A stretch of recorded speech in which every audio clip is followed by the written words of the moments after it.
Aaratrika is a marketing analyst with TD Bank at in Toronto, Canada. She graduated from Earlham with a degree in politics and a minor in business at Earlham. Aaratrika was the vice president of nominations and various other committees as part of Earlham student government and as a secretariat of the Earlham College Model UN.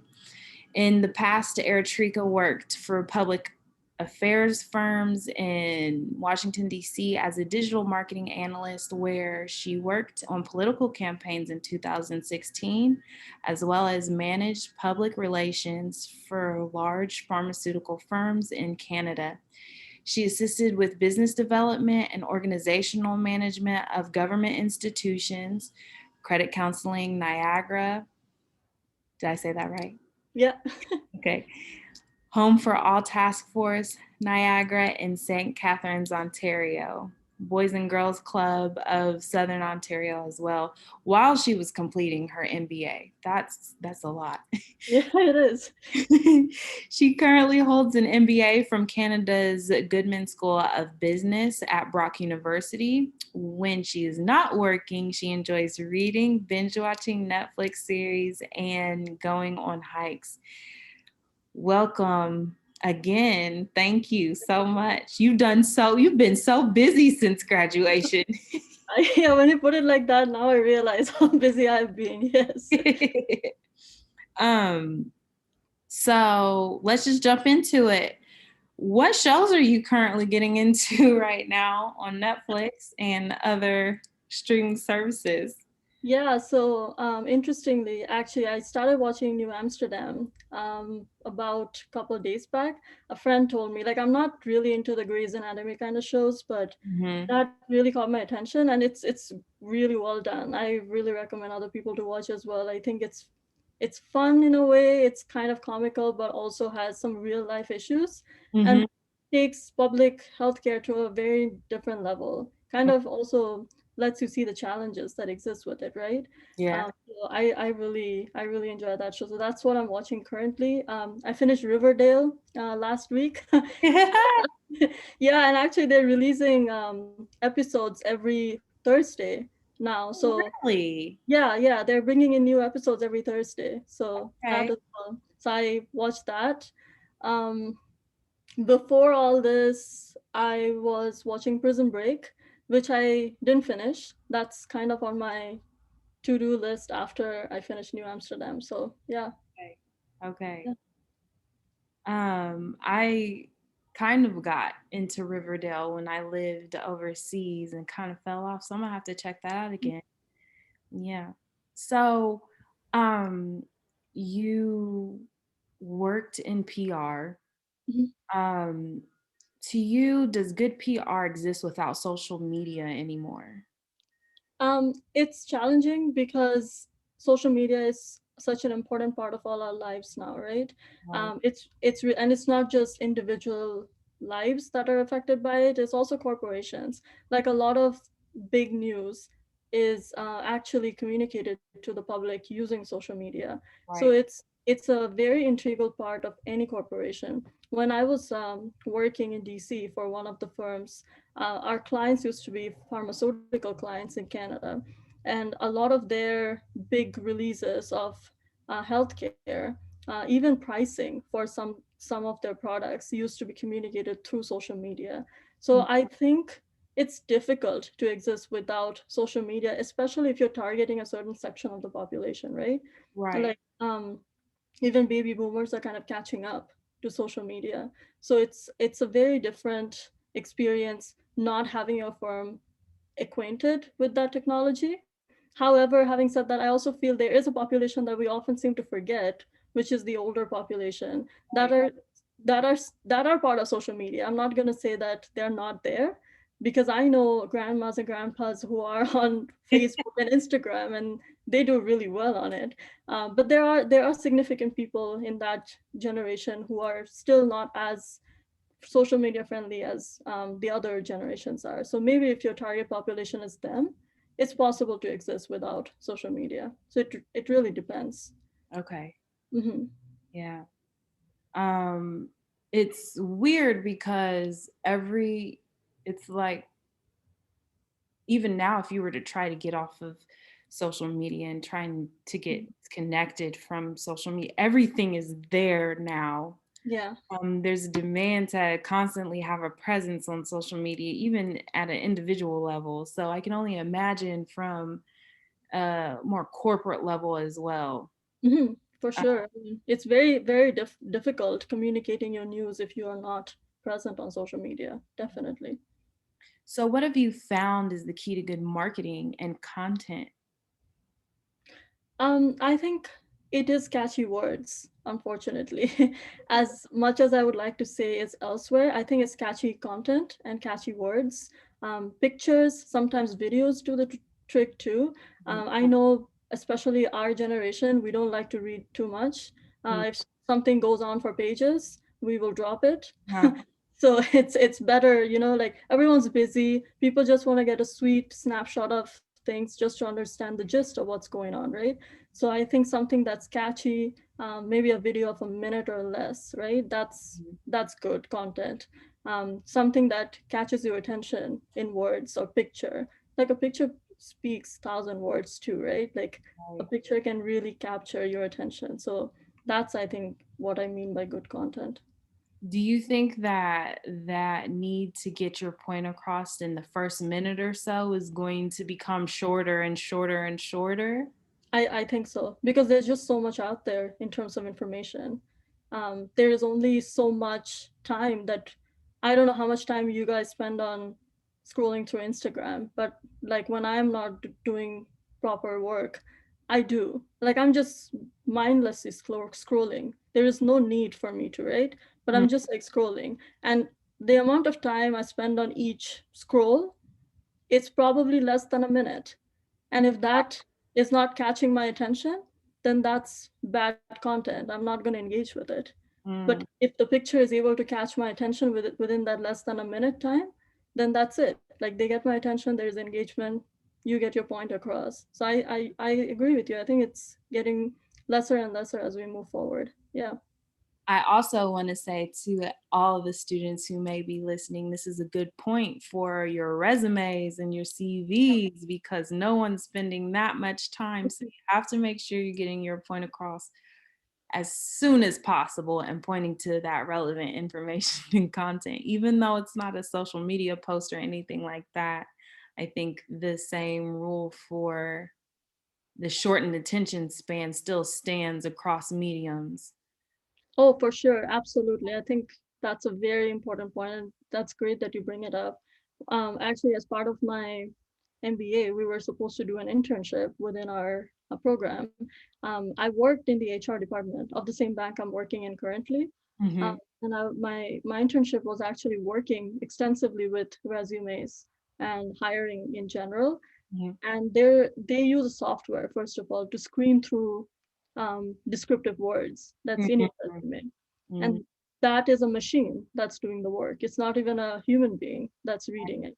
Once it screens it through, when a person reads it, most job positions get over 500 to 1,000 applications. Hmm. If your resume is wordy and goes on for pages, it's likely not going to make it even if your experiences are really great, right?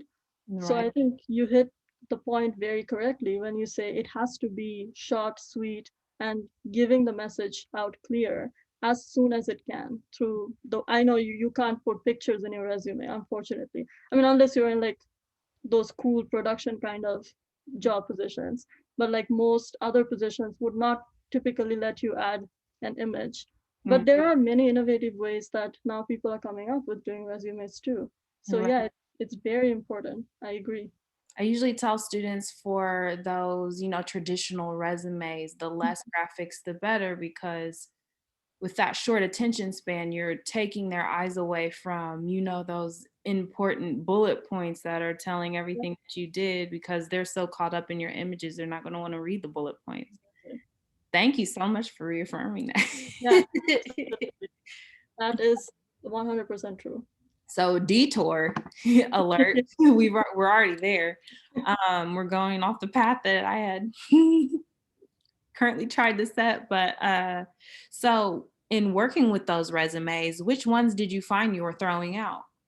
Like, were there common themes or common things that you saw in those really good and those really bad resumes as well? I think it really depends from position to position, right? Like if it is an entry level or like a mid career position, you're probably looking at only your experiences, right? Like if you're looking for a candidate that you need for a position that requires, say, 1 to 3 years of experience, which is a fairly new position, right? Mhm. That you would be looking at internships that were done during the school or extracurricular activities or what was the student involved in other than just going to classes, which is very important, don't get me wrong, but less attention is paid on what your transcript looks like Mm, because you don't put that with your resume, and right. more on what you're accomplishing as in between your academic career. So I think that is when it comes to like fresh grads. When you move a little bit ahead, 3 to say 6 years of experience, that's when your real industry experiences matter. Like Mm, where have you worked? At right. the time, school becomes a little less relevant because you have real industry experience. But you will typically look for candidates who exhibit that level of industry knowledge when Right. you're looking for the mid-career positions. Yeah.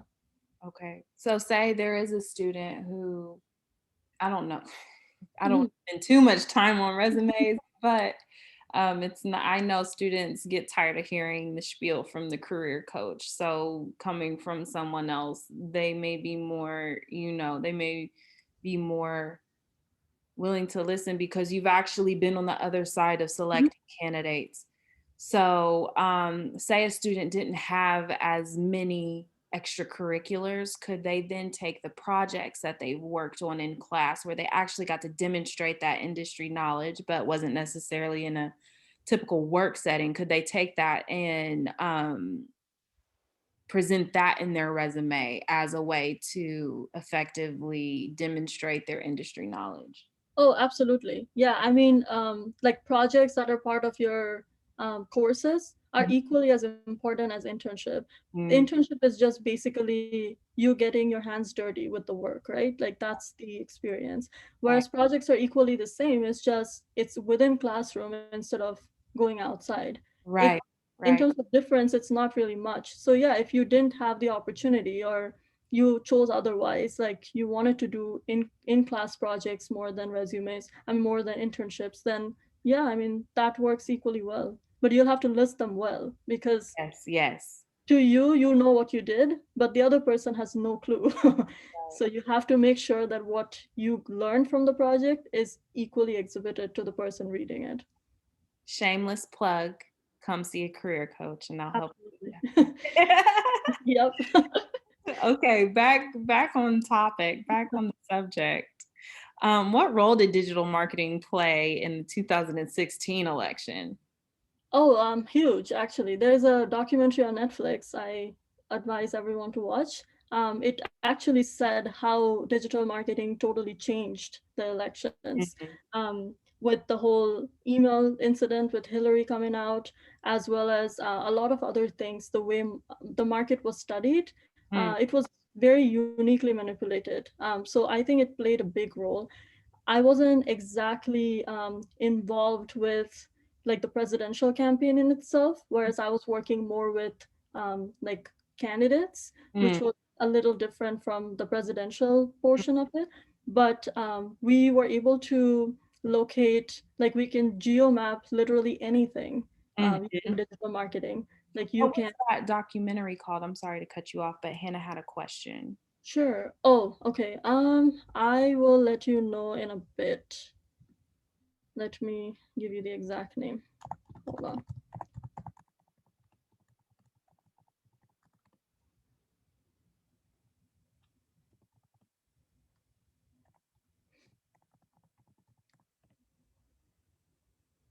It's called The Great Hack.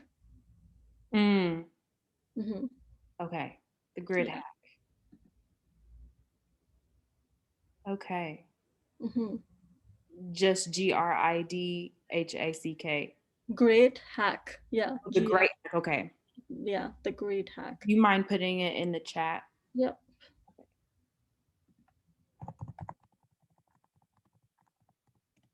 It was by this firm called Cambridge Analytica who did the analytics at the back end. Okay.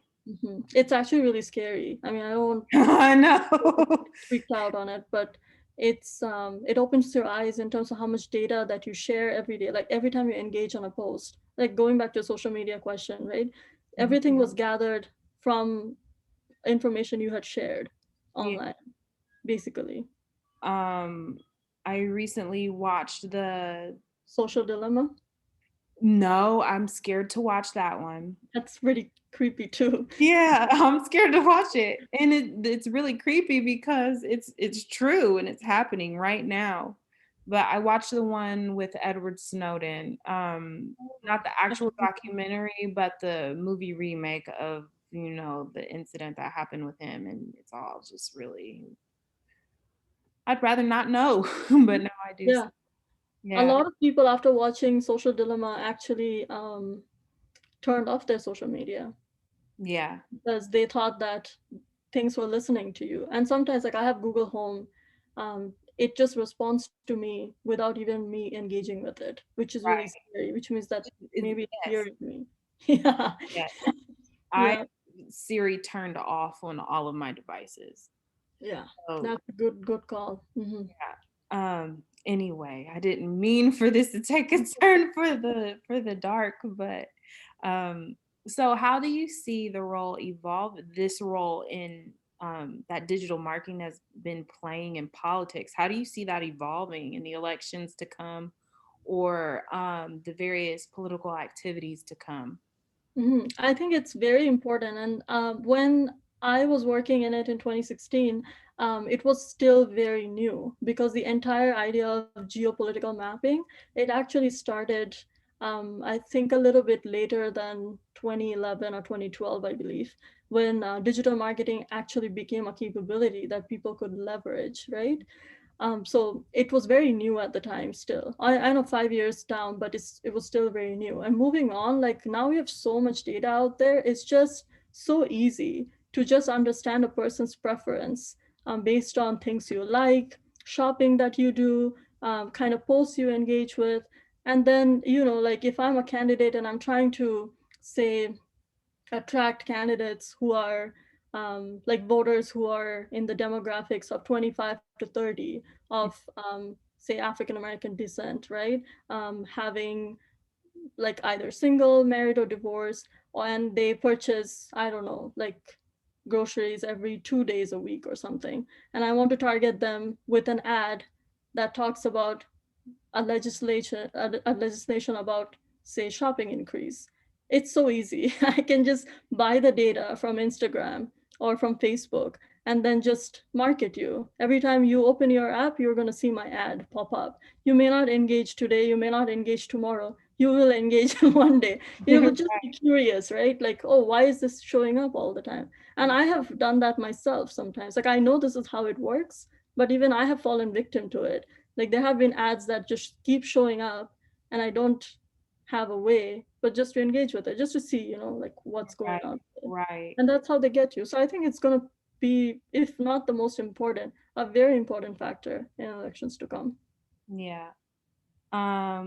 It seems like more and more today, data is actually the currency that's being used. Not Hmm. just money, but it's actually data. Yeah. Um, yeah, so that's something for my innovative business majors or whomever want to think about for future endeavors, especially if you Yeah. want to become an entrepreneur. Um, Okay, so we'll get away from that. I have more questions to ask, and we're zipping through time. So, you went to graduate school. What made you decide to go back to school? Yeah. So after 2016, during in the beginning of 2017, I actually moved to another firm, Mm, also in Washington D.C. It was more nonprofit, mm, but they were focused mostly on higher education, like higher education students, so like PhD and masters. And mhm, I was doing communication strategy for them. mm, American Chemical Society, that was the institution I was working for, and I was really impressed by the way. the PhD students and the master students were conducting themselves and how much knowledge was still out there. And although I really liked my job and it was great, and I was learning so much in such a short period of time, I just felt motivated to go back to school and kind of explore those same fields that I feel were unexplored because I kind of got directly into the working field Mm, after graduation. So that's kind of what led me to go back to grad school. okay, Mhm. great. What criteria did you use to choose a graduate school program? Okay, I'm not gonna like make anything up on this. I'm just gonna Hey, be don't honest. keep it honest. We want to hear because there are students right now trying to figure out which grad schools they're going to go to, and it's mind-boggling because there's so many options out there. Yeah, no, for sure. I mean, for me, there were two things that mattered the most. I was not looking for a name of the school. Like, it didn't matter if I was going to an Ivy or not. Um, I had the grades to go to it. I had the experience to follow with it. But there was a constraint, which was the cost. I Mhm. didn't want my parents or myself to be, in debt forever trying to cover my education. And thanks to the Davis scholarship, my early education was covered by that scholarship, which was great.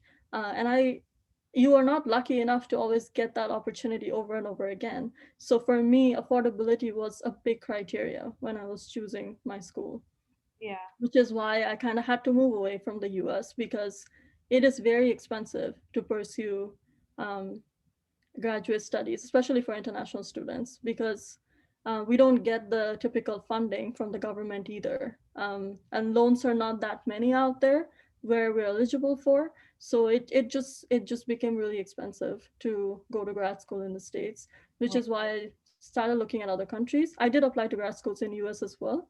If in case like things didn't go according to what I planned, I probably would have taken an offer with American University in DC or University of Maryland, where I also got accepted. But when the opportunity opened up in Canada, um, it was way less cost. And that's kind of what mattered to me the most. And the program was good too. And that's what I wanted to pursue. MBAs can be tough because they are not funded programs in most universities. Yeah, So it's an I mean, people say that after you graduate, you make the money back and you can pay it back. There is a level of truth to it. So I'm, I did not want to follow that path. I wanted to go to a place where we would be comfortable paying for. Yeah. So that was my reason for choosing my grad school. so you chose to apply to schools in the United States and Canada, any other countries? I did apply to one school at the University of Edinburgh in UK, Okay, just because it was a 1 year program, though it wasn't an MBA. okay. Um, but I wasn't very keen on going. That was like my last, like my safety option in case I didn't make it to anywhere. Mm, But the offers for the US schools came earlier than the offer for Canada. And so I was happy that, yes, I knew that I could go to a school in the following year if I wanted to. But both American University and University of Maryland were quite expensive to yeah. pursue as well. So yeah, so this was way cheaper compared to that. What was the difference in the application process between Mhm. the United States, the schools in the United States, and the institutions in Canada? So it's very different. One big difference is the work experience required. I was a new grad. I only had a year of experience, right? I started my MBA in 2017. I graduated in 2016, and I was working for a year in between. The US schools don't really care much about your work experience as long as your grades and your extracurricular activities kind of back it up. I don't know about other programs. This is specific to business, right? Right. But Canada, I saw that most schools, like York University or U of T, like their business programs, they needed like a solid 3 year work experience or more. And I think that is a big difference that I experienced when I was applying to schools. They did care about the grades, but I think for them, it most because it's a professional degree here, it matters more in terms of what you have done in the workspace Right. before you kind of pursue a professional degree. So I think that was a major difference that I experienced. Okay. Mhm. Um, So, can you take us through the step by step process in choosing those schools that, yes, you wanted to apply to? Mhm. How did you create that criteria for yourself, step by step? Okay, so for me, first was I had to see which schools were accepting people with a year or less of work experience. So Mhm, that was my first criteria because that would automatically make me ineligible, right? If mhm, a school needed, like, say, 2 years, I wouldn't qualify for that. So that was my number one. My number two was some MBA programs wanted certain prerequisite courses to have been taken prior to joining. So those are expensive. And right. if they were already covered by my Earlham minor, then well and good. If they were courses that were not covered within the business courses I took at Earlham, I would pass because I didn't want to spend any more going to a grad school before I even began the grad school, Right. right? Like it just doesn't make any sense. So Mhm. that was that. The third was for me, location did matter in a way. I didn't want to be very far from a big city because I know for business schools, especially, you have to be close to a place where you can network and you Yeah, can, yeah, it's so important. And for Earlham, at least when I was going there, there were opportunities only when people came to our campus. It was very different, like for us to go to, say, Annapolis or even Dayton, Ohio, to do something there. mhm, So I didn't want to have like a school that is really far off, maybe in the middle of nowhere, where I wouldn't have that opportunity, right? So I wanted to go to a grad school which would be close to a bigger city. So that was my other criteria. I did look at rankings and other things, but they didn't matter much as long as the program had like good graduates coming out of it. Like I saw where they were placed because most business schools would release their yearly reports where you could see where their last couple of years graduates were placed, what kind of jobs they were doing. that's So great insight. Yeah. I did look into that because at the end, like, you don't want to go to a grad school to pursue a professional degree if you're not interested in working in that field and doing something about it, right? Right. And because I was mostly in the political field, I wasn't really in the business field in the States as well. It was a new field for me. Mhm. So I wanted to go to a school which would give me that exposure in terms of making those connections, networking, exploring the fields. So that was very important to me as well. I did look at faculty, but um, it wasn't a big criteria for me because mostly when you go to a university, it's you who does the work. Faculty is very less involved in a professional master's school because you are adults, right? You're not undergrad anymore. So no one has to spoon feed you things. So yeah, it's mostly up to you. They're there for support, obviously, but they're not the backbone of things. And this is not a research-based degree either. So I don't care what kind of funding we got in terms of Yeah. research. So that didn't matter for me either. But yeah, if you're going for a research field master's, you might want to look into that as well, how much funding you're getting, because Okay. you have to write your thesis. So it's Yeah. important. Yeah. Yeah. So yeah, those are some of the criteria I looked into. So going kind of back to social Mhm. media, but tying that into like schooling, especially with the pandemic and institutions like Earlham and other colleges having to go fully online, um, and also competing with the fact that there's a lot of money to be made on social media. Mhm. Do you think formal education still provides students with a competitive advantage rather than just going and pursuing what they want to kind of on their own, becoming entrepreneurs on their own? Interesting question. So my entrepreneurship professor at university told me that you don't need any degree to be an entrepreneur. You just need a zeal and an ambition, Mhm, which may be right, but I feel you need to have a certain level of business knowledge to pursue your own business. mm, I mean, you can't go into the world blind, knowing right, nothing about right. the field, the industry. A business plan exists for a reason. I know it's very academic, like it's not, no one looks at a business plan when they're running their business. but it's a great way for a potential investor to get an insight into your business who doesn't know anything. You might have all these ambitions of taking your business to, I don't know, 5, 6 countries or something, but like an investor knows what's feasible because you're still new in the market. So I think that's the kind of expertise that schools give you. You Okay. can become, I know of people who have become entrepreneurs without having any level of schooling, and they're just good at it, and that's great, but not everyone has that level of capability. Yeah. Uh, Also, I think you do stand at an advantage with the tools that universities provide you with your education. Like there are so many risk factors that you know of that someone else who hasn't had that background will not know of. So I do think going to university and taking courses in business or similar things does provide you with some advantage over just going ahead and starting your own business. But Right. yeah, Right. you do need courage to be an entrepreneur for sure. That no school is going to give you. That, yeah. Right. However, now I think what Earlham does a good job of is really trying to get students thinking about that entrepreneurial experience through the what they call now the Center for Entrepreneurship, Innovation, and Creativity. I don't know if you remember Gene Hambrick when you Yes, were, I do. I yeah, do. he's the spearhead of that center, and so they do competitions and really try and help students get prepared for what being an entrepreneur looks like outside of Earlham. So yeah. Um, Yeah, like I think my year was the first year that won the Hub Prize through yes, that center. yes, Yeah, yes.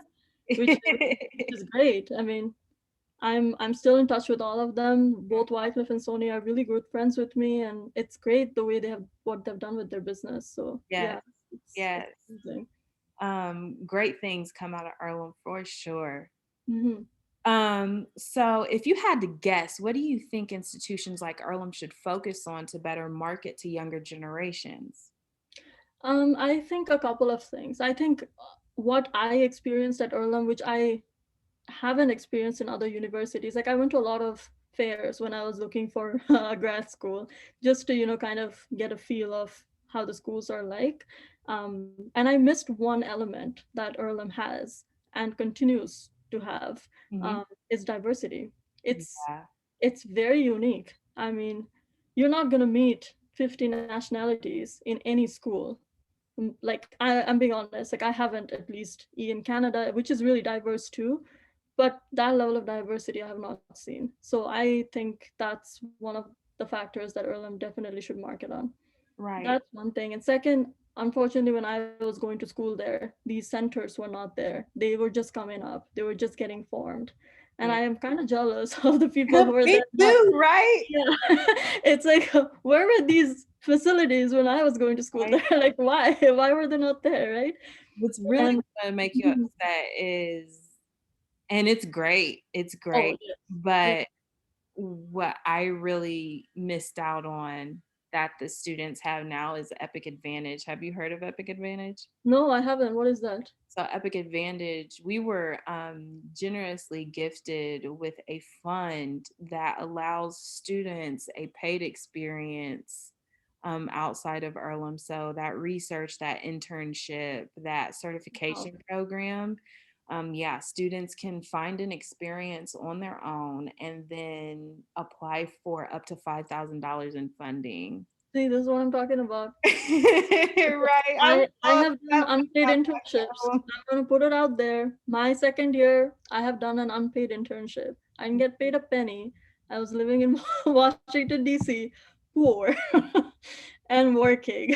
So yeah, I mean, these things have happened, and I'm glad that Earlham worked to get this done because it matters so much to Right, have those experiences, and it's great to hear that a school is going to support right, in you having those experiences. So I'm very happy for the people who are getting this opportunity now. So I think this is another thing that they should market on because I don't think a lot of schools do this. no, And the fact that Olam is a small school, it helps give this opportunity to maximum number of students. right, So it's a great thing to market on as well. So I think that's another thing that they should right. definitely. Hmm. So there are a lot of seniors right now in panic mode because they don't know what they're about to do when they graduate.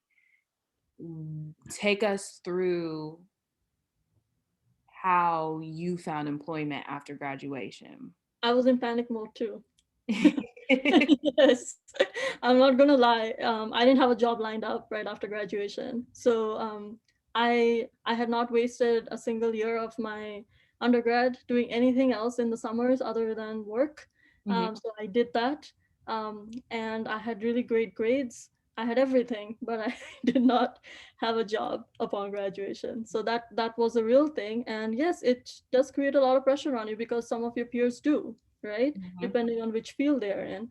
Um, and so it took me about 2 months to find employment mhm, after graduation. mhm, What I did was I was fortunate enough, my sister was in the country as well. She was in Virginia. She was also going to university there. So I crashed with her for 2 months. I was mhm. kind of living like a parasite, but that's all right. What can you do, right? Right. So I was there. I was Again. yeah, I know. Like I was frantically applying to jobs. I forget how many, maybe over 300. Mm, yeah. Yeah. And Career Center did help me. Like Earlham Career Center did have a lot of opportunities that I did apply to. But I was not finding the job that I really wanted to do. And that was kind of creating a frustrating experience for Yeah. me. And that's probably why it took me 2 months to look for it. I have had friends who looked for more than that, and now they're doing really great because they waited that extra time, right? So, my advice would be not to panic because really, like, my idea of panic only set me back. It doesn't help. Yeah.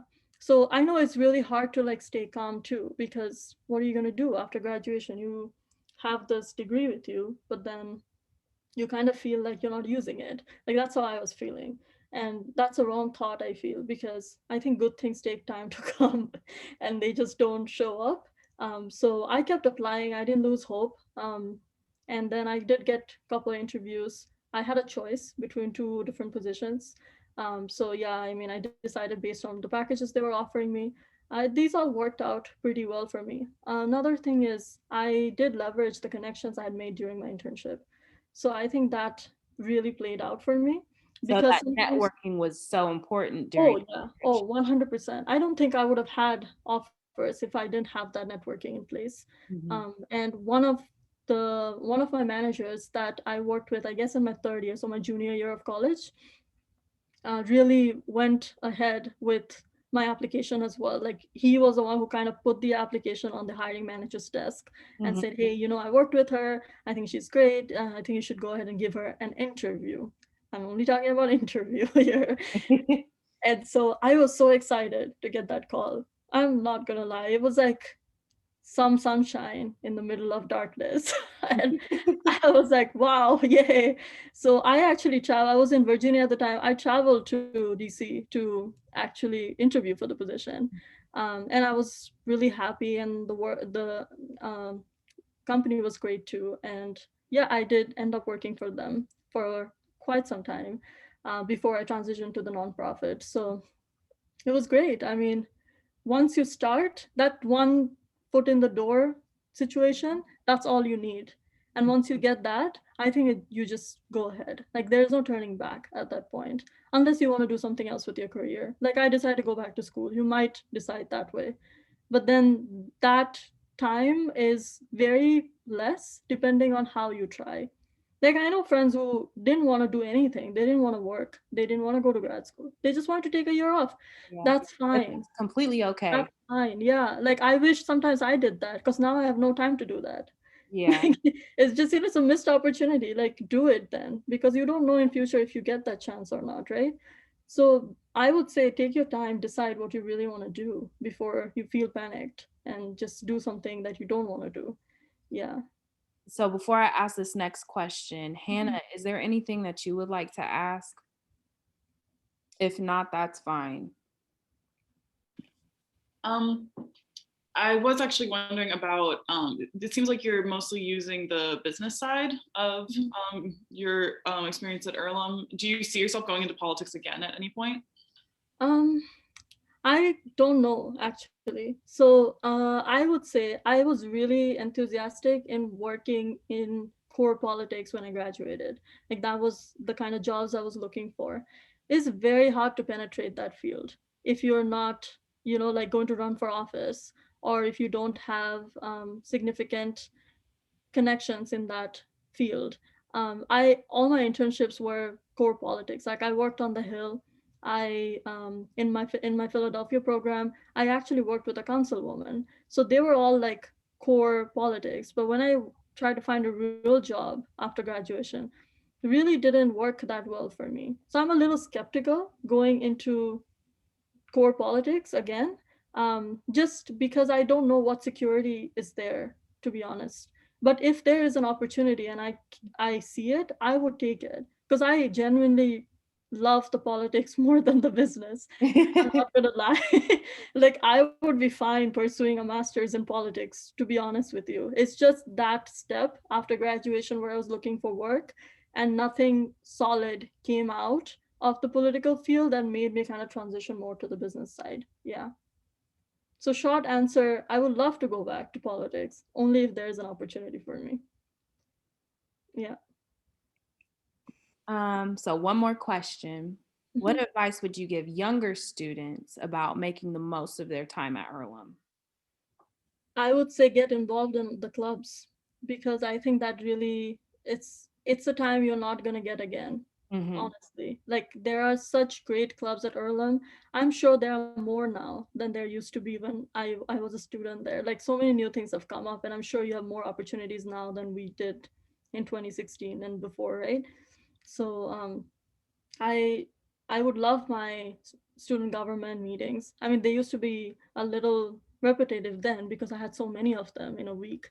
But I miss those times, and I think those are things that stick with you, right? Hmm. So I think that's my number one thing. Like utilize those clubs because you make friendships there. You don't know what kind of skills you have until you go to those clubs either.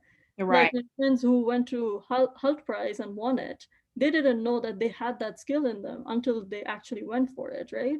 Yeah. So there are many people who realize their potential once they start going to these clubs. So that I think is a big advice. Like you can also develop as a person, and you have the time because you're younger in your schooling here as well. Like you're a first year, second year student. You just have the time now then that you probably wouldn't when you become a senior. So use that time to like explore really well. Yeah. Okay.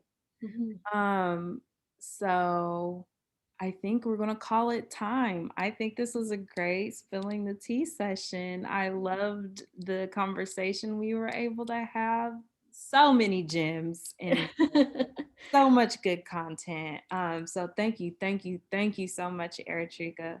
Oh, thank you so much for having me. And thanks, Hannah, also for your questions. Thank So, you so much. This was I'm very, sorry, go ahead, Hannah. I just wanted to say thank you, but this was really, really helpful and interesting to hear you talk about your experience. No problem. So, have you signed up or created a profile with EC Connect? I think I am on it already. Am I not? Great, great, great. Yeah. Just making sure the people out there in TV land know. Okay. Yeah. So, again, for those of you who don't know, EC Connect is a great way for you to connect with alums on a one on one basis. So, go ahead and make a profile as soon as possible. There are over 500 alums waiting to connect with students right now. So, we're going to call it a scene. And this was a great episode of Spilling the Tea. Thank you so much. Thank you again. All right. You Have have a a good rest of the weekend. yeah, you guys too. All right. Bye bye. Bye bye.